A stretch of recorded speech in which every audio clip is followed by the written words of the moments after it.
Hi everyone, welcome. Today's check-in is with the VermiBag Mini, which has been in service now for almost 750 days, 749 days, which is 107 weeks at this point.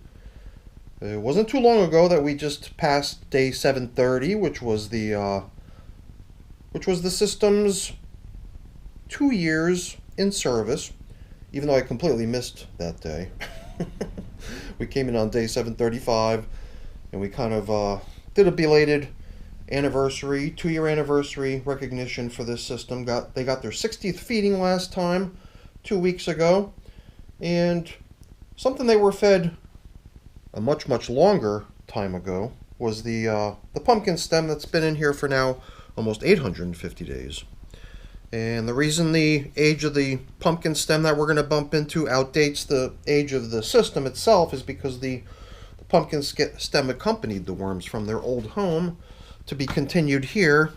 And at that point, the stem had only been in the possession of the worms for about 100 days or so, roughly speaking.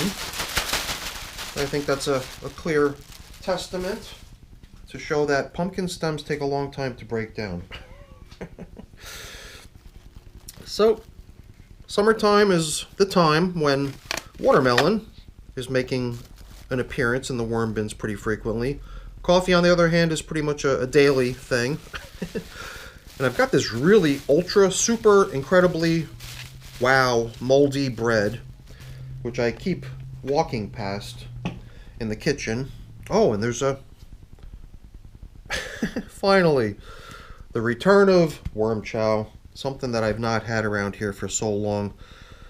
I had this huge collection of cantaloupe, melon, and pepper plant seeds, and I finally hit the point where I couldn't stow them away anymore. The jar that was holding the cantaloupe seeds was at its limit. Couldn't take even a single additional cantaloupe seed, and then the peppers got to that same point, so it was time to grind the stuff up. Besides, I was out of worm chow at that point anyway.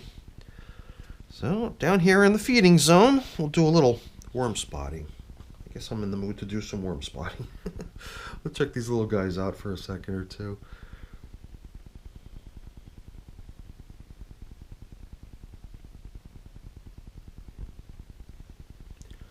Well, it doesn't take long for them to vanish out of view, but they're right there, just beneath the surface, hiding away from the bright lights. And here's the big, huge pumpkin stem. Also a popular spot, it seems, for the worms to hang out on.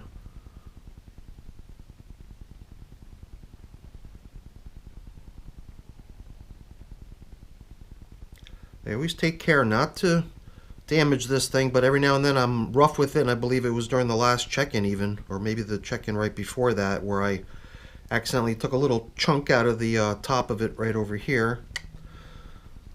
And every now and then I just bump into it wrong and cause a little section of it to come snapping off, but I really make an effort to let the worm bin be the only thing responsible for breaking down the pumpkin stem. And now I'm reminded of a couple other very slow composting objects that were thrown in here. We just found one of them, which is this mango seed. Went in, I think, only 2 check-ins ago. This here's another pumpkin stem.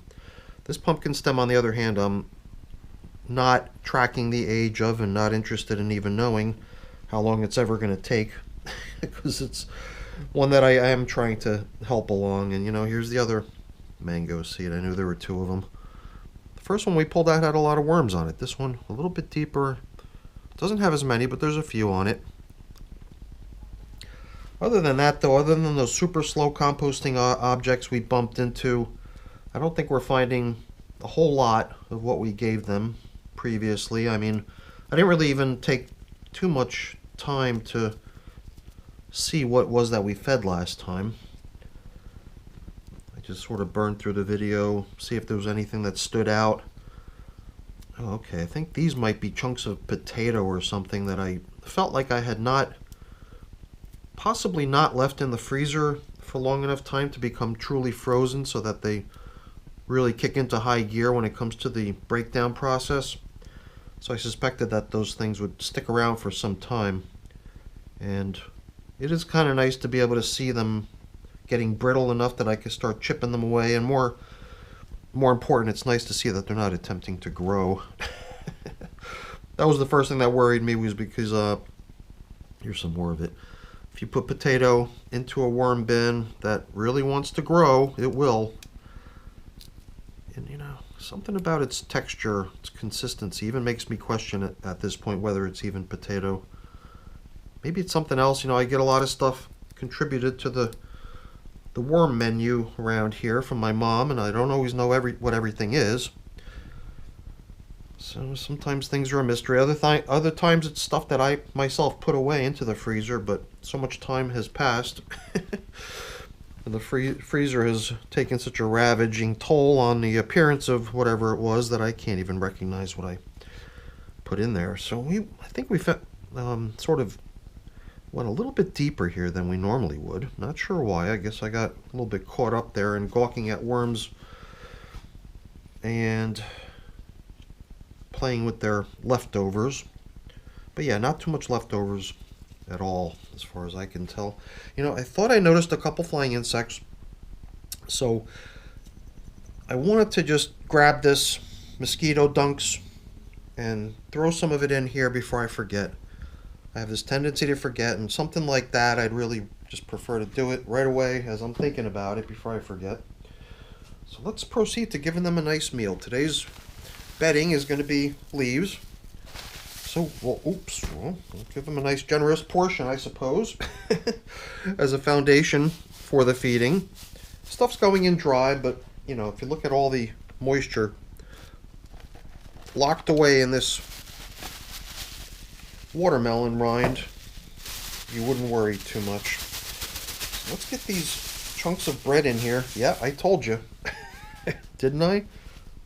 I told you that this stuff was super moldy.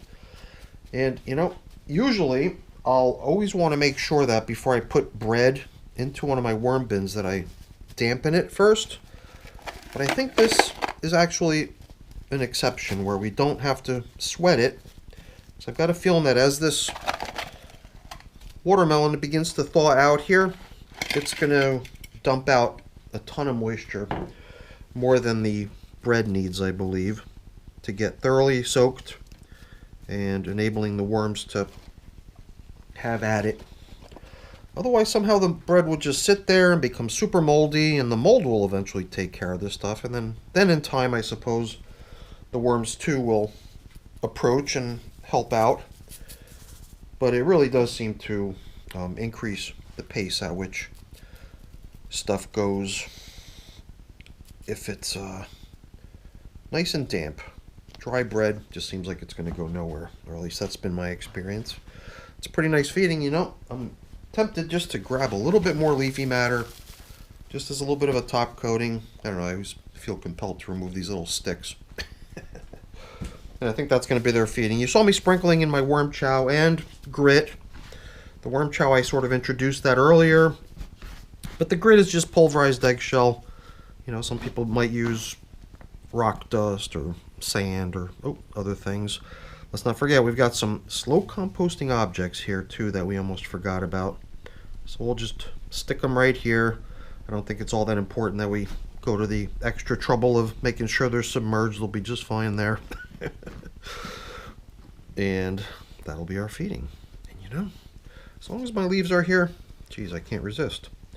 Let's give this the ultimate topping of nice leafy matter spread out across the top. You saw how thoroughly the plastic covers things here. So by the time we get back in here, I've got a feeling that these leaves are going to be quite nice and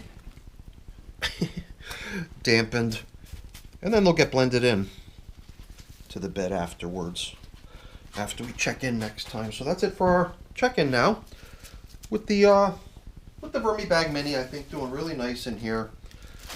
So it feels so weird that harvest time is so close, or at least it appears close. Now that we're beyond 700 days, the remaining 250 or so days till day 1000, which is our target for harvesting some castings out of here. Well, I got a feeling it's going to be here before we know it. So I got a couple things I got to take care of getting cleaned up and put away over here, but I'm not going to waste your time with that. Before I go really quick, let me just say thank you. Thank you so much for watching. Hopefully you enjoyed the video. If you did, as always, please don't forget to leave me a quick thumbs up before you go. That's always really appreciated. And if you haven't done so already, please also consider subscribing to the channel. That's very much appreciated as well. All right, everyone, thanks so much for watching. Have a great day. Bye now.